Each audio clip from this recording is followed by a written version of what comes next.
York in color. This is the CBS Evening News with Walter Cronkite and Charles Collingwood in Paris, Peter Kalischer in Paris, Terry Drinkwater in San Francisco, Nelson Benton in Farmington, West Virginia, Robert Pierpoint at the White House, John Hart in Washington, and Hughes Rudd in Dallas, Texas. Good evening. A Japanese jetliner carrying 107 persons ran into trouble as it made its final approach to San Francisco International Airport today and dropped into San Francisco Bay. Amazingly, all aboard escaped injury. Harry Drinkwater reports. She came to rest off Coyote Point in San Francisco Bay, a mile from the nearest runway. Everyone aboard safe. The Federal Aviation Agency said this was the first completely successful ditch operation in the history of the jet age. The DC-8 had flown from Tokyo non-stop, had just passed over the hills south of San Francisco, and was on final approach. It could have been the fog or pilot error or something else. No one knows exactly why yet. But the passengers say she skipped on the water twice, then settled here, where it's only 8 feet deep and muddy. Within 10 minutes, most passengers were in lifeboats, always carried aboard transoceanic jets. They were towed to shore less than a mile away. Others were brought to shore by pleasure craft moored nearby. Most passengers didn't even get wet. The stewardess and the flight crew could not have done a better job. Those girls do not speak much English, but clearly they knew what they were doing. Among those saved, 7 youngsters, as unflappable as everyone else in the rescue operation. The pilot, Captain Kohi Aso, was the last to leave the plane. He had nothing to say to reporters, but the passengers talked freely, relieved. Well, I think looking out the window, the first reaction is the fact the water was getting very close to us, and then the pilot tried his best to gas it up and pull us out, and we just didn't make it. But very fortunately, the plane, which as you can see is still floating out there, we landed belly up and stayed that way. Anybody panic? No, a few screams, but I think by and large everyone handled themselves very well. What happened at the moment of impact on the water? A shudder, but none of the real whiplash that you would think of a crash of that nature or any after one. We just kind of settled down very, very easily, so to speak, everything considered. Did the plane begin to sink at that point? No, looking out the window, you could watch it starting to cover the engine nacelle, and then it stopped, and plane is still floating, and it's in the same condition now that it was about a minute after impact. How was the evacuation? Would you relate how that transpired? Well, the evacuation was one of opening the forward and aft doors and getting us all on board the life rafts. I would say that was somewhat disorganized, not very systematic, and it's the same problem we all have when we listen to the emergency procedures and fail to see what we're supposed to do. There she lies, a salvage job ahead. In the news business, there are very few miracles to see, but certainly the landing of that plane in the water and the safety of all the passengers just has to be a miracle. Now the only thing that the people aboard are worried about is what will happen to their baggage, and most of it is all wet. Terry Drinkwater, CBS News, San Francisco.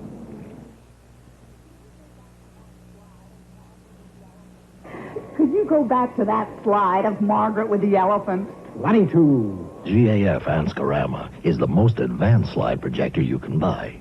It's got an accessory called a slide seeker that goes back or forward to any slide. Just dial the number, push the button, and there it is. The only problem with the GAF Anscorama is people watch it instead of your slides.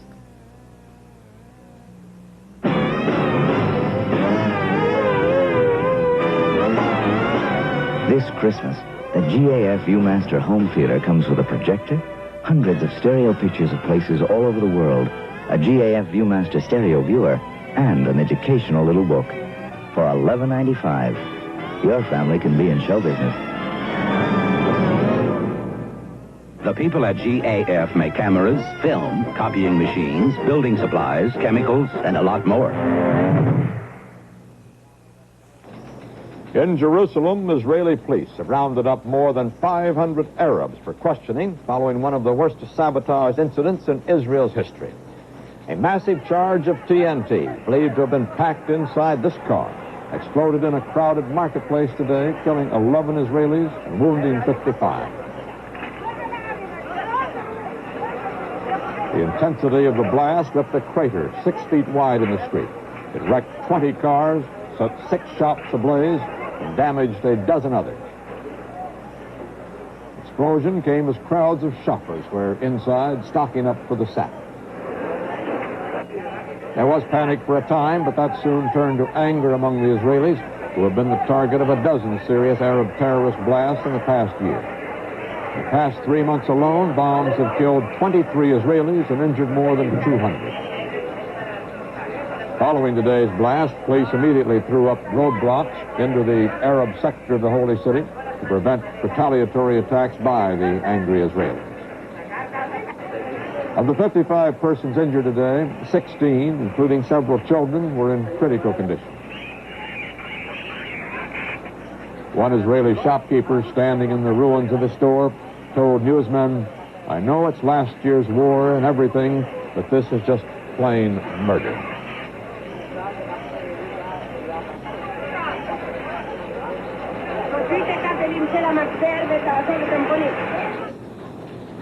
No explosions and spreading fires today again delayed the start of rescue efforts at that West Virginia soft coal mine and further reduced the already slim hopes of saving any of the 78 miners trapped more than 2 days ago deep within the miles-long tunnel complex.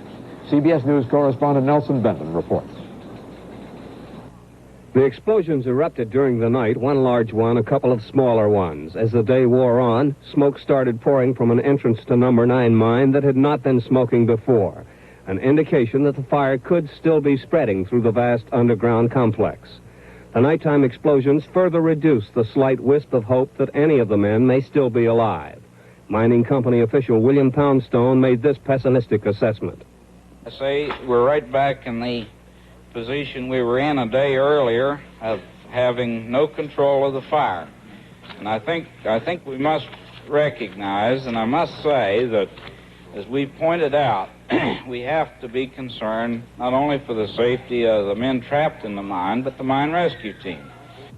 Among those who wait for word around the company store and in the tiny mining town are some who escaped when the mine first exploded on Wednesday. Reporter Bob Gregory talked with one of them, Frank Nicholas. Not going back. Well, my wife and everybody's trying to talk me out of it. But after you've been in the coal mine, there's not much anything else you can do, you know. What about the other men down below? Do you think they would look at it similarly? Well, I believe most of them will go back if they come out. What kind of guys were they? A real nice guy. I went to school with all of them, most of the young guys and everything. Real nice guys, all of them. The search goes on for the answer to the central question whether the 78 are still alive. But that answer seems to become nearer and clearer with each hour that passes that the mine is unsafe for entry. At this point, it seems that optimism is more a matter of hope than it is of belief. Nelson Benton, CBS News, Farmington, West Virginia. The nation's longest surviving heart transplant patient, who underwent a second such operation just yesterday, is reported to be in serious condition.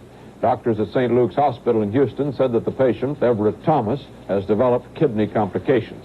At Stanford, California, however, the only other patient to have 2 heart transplants, Darrell Hammerly, is reported to be in satisfactory condition.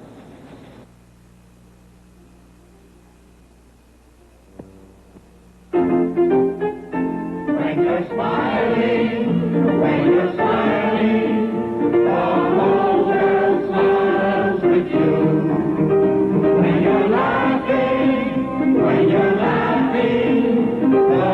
so many times, just when you're having lots of fun, a headache comes along and spoils that fun.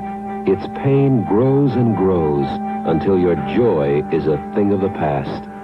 That's the time to remember Bayer works wonders. Bayer aspirin, you see, is 100% aspirin.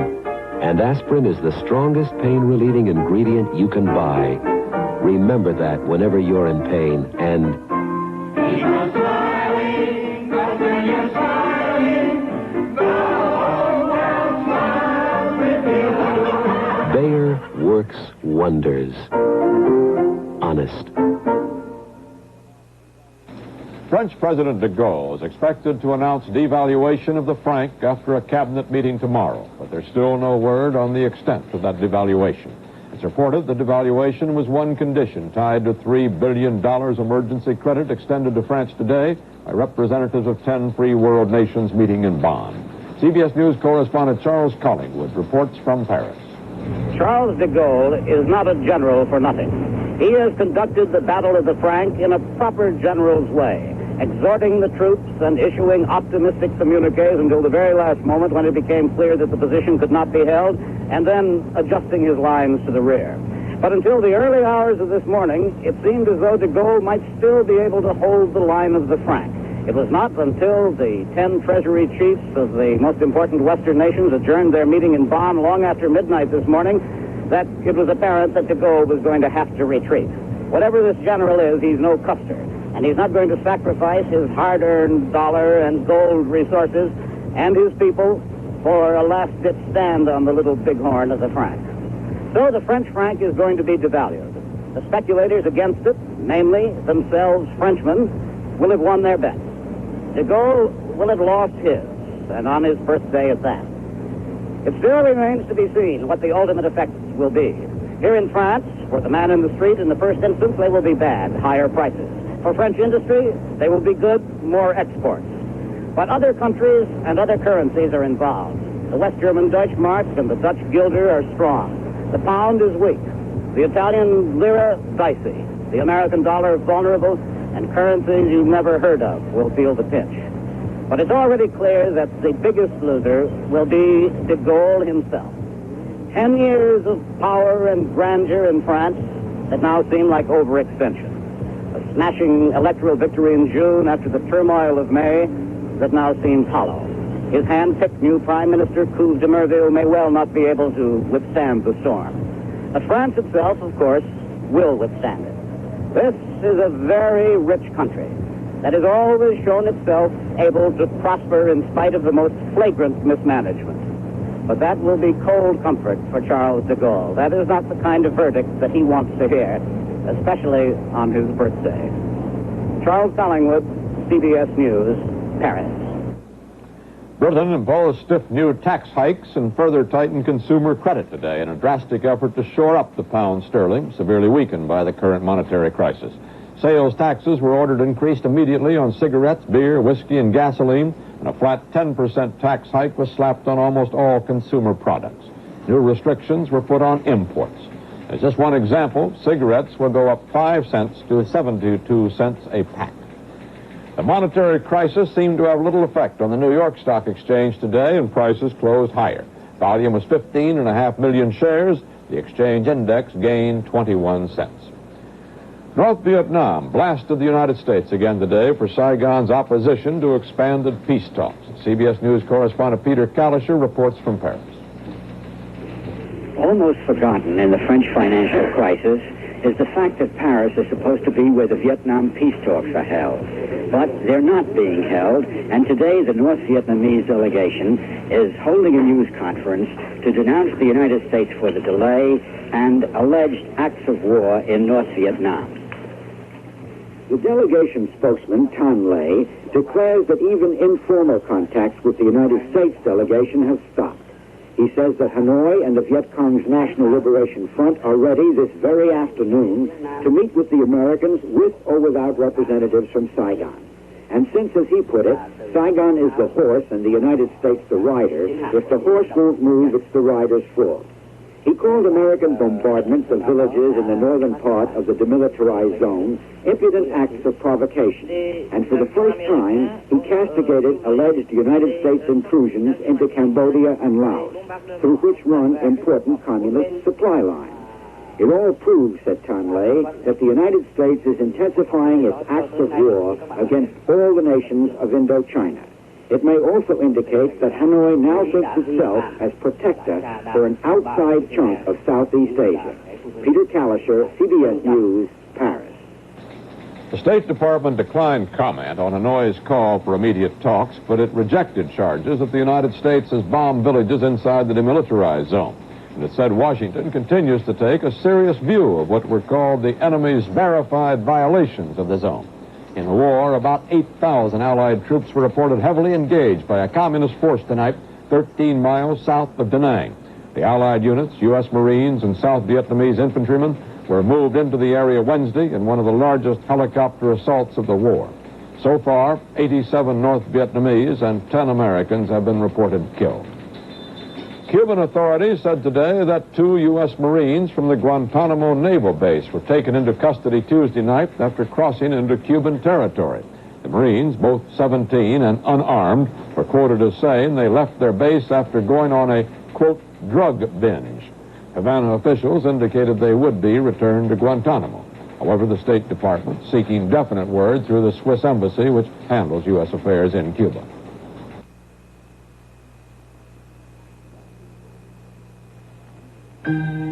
Back in the old days, men were the masters, women were the slaves. But that was before women won their rights. You've come a long way, baby, to get where you got to today. Introducing new Virginia Slims, the slim cigarette for women only. Slimmer than the fat cigarettes men smoke, with flavor women like. New extra long Virginia Slims. You got your own cigarette now, baby. You've come a long, long way.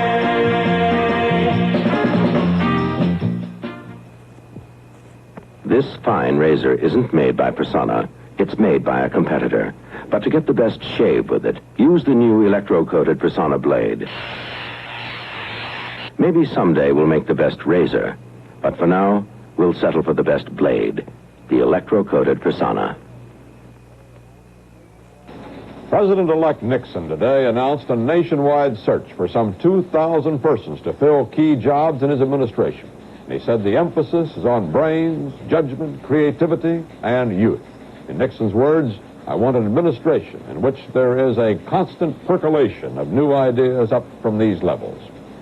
For President Johnson, today was his 5th anniversary as chief executive. And one of the day's highlights was a ceremony unique at the White House. Robert Pierpoint has that story. As federal judge Matthew McGuire pointed out, it was the first time the White House East Room had ever been turned into a courtroom to swear in 54 new Americans born in 26 different nations. They were presented to the court by Washington lawyer Lilibert Cummings, who noted that despite our troubles, immigrants are still streaming into America.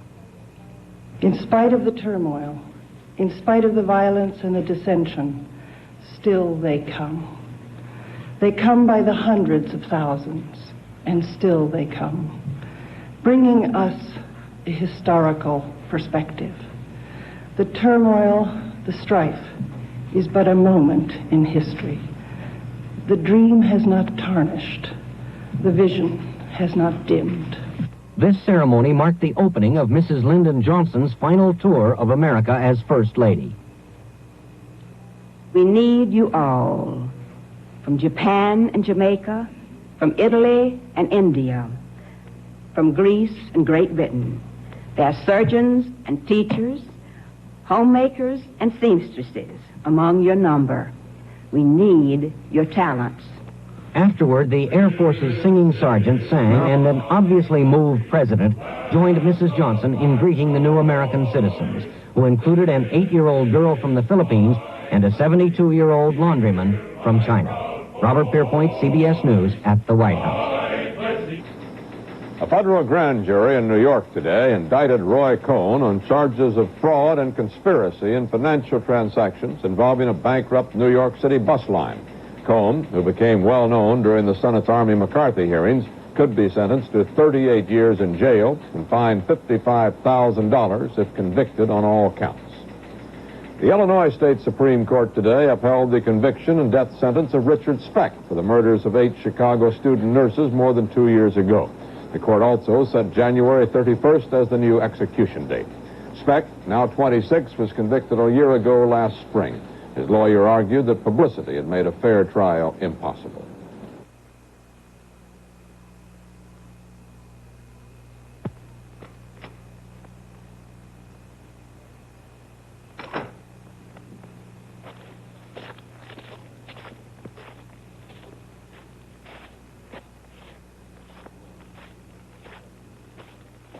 At home, he's a great husband.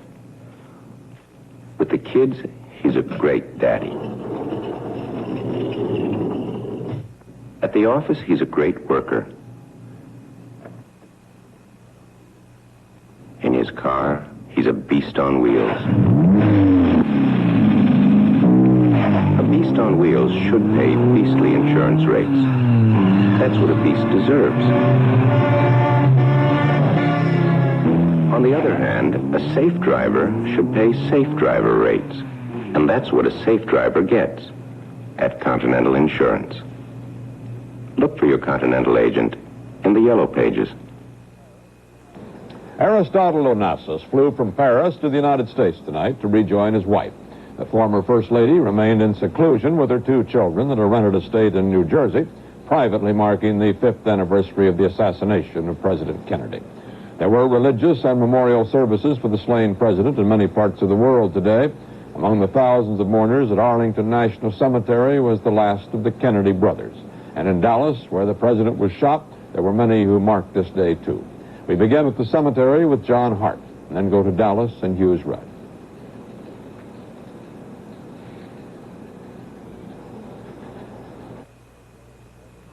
Mourners to the president's flame were joined more than once today by Senator Edward Kennedy. He first visited the graves of his brothers before the cemetery gates opened.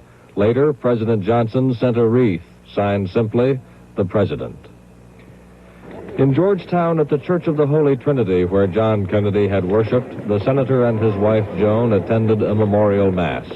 The pastor, Father Thomas Gavigan, said of President Kennedy, "His leadership is no more, but his example remains with us." O God, Father of mercy and of love, who gave us John Fitzgerald Kennedy as our brother in Christ, as a leader of our country, grant him happiness and grant us, your children, peace in our hearts and in our world. This we ask through Christ our Lord. Amen.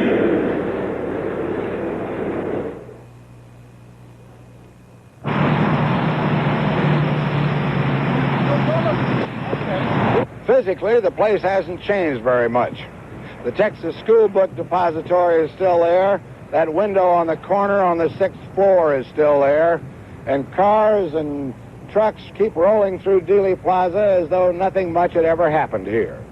The manager of the depository is still Roy Truly, the man who gave Lee Harvey Oswald his job in the building. Does he ever think he could have changed history by not hiring Oswald? Well, sure, many times. But I can't allow myself to think that way for my own personal peace of mind.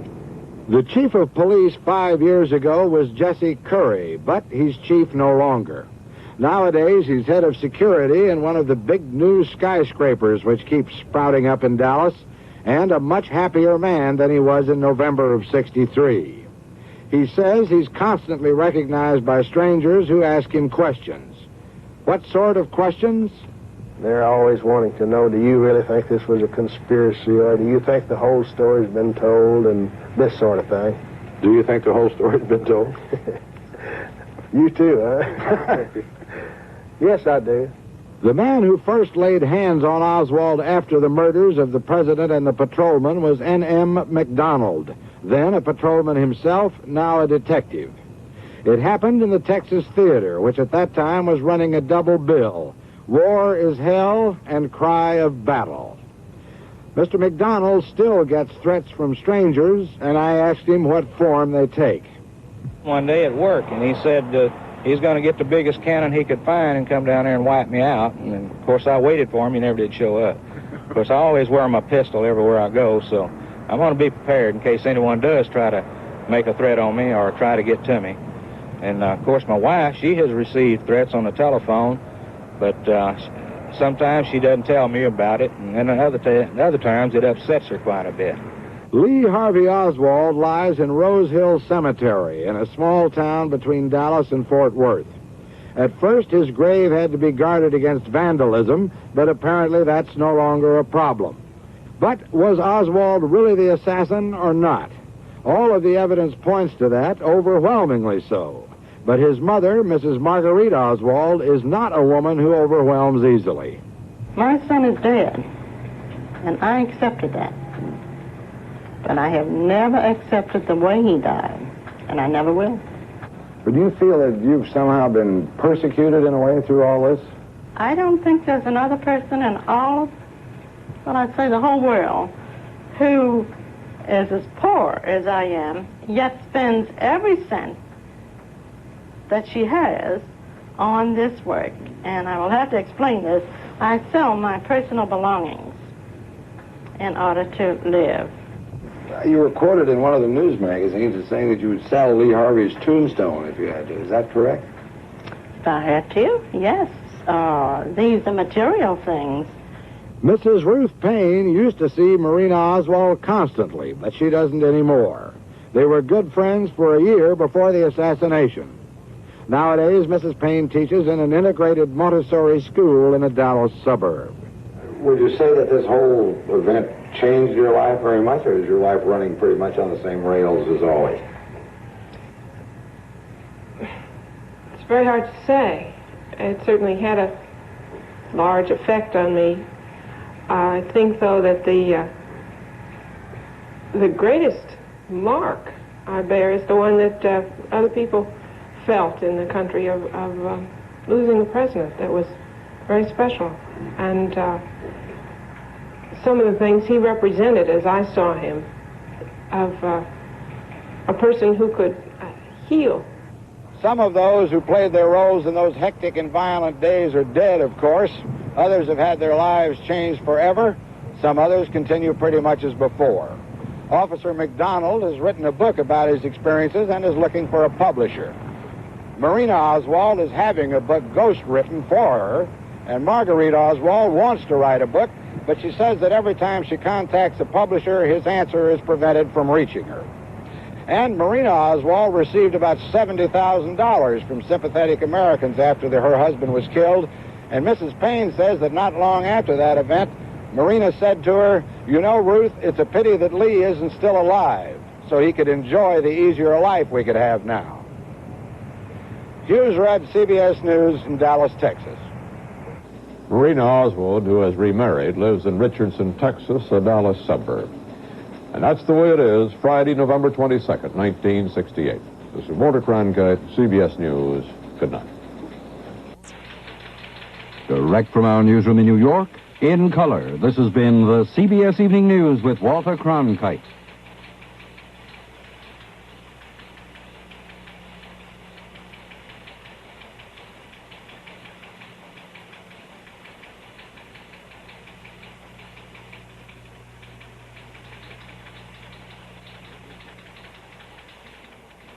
Lizards that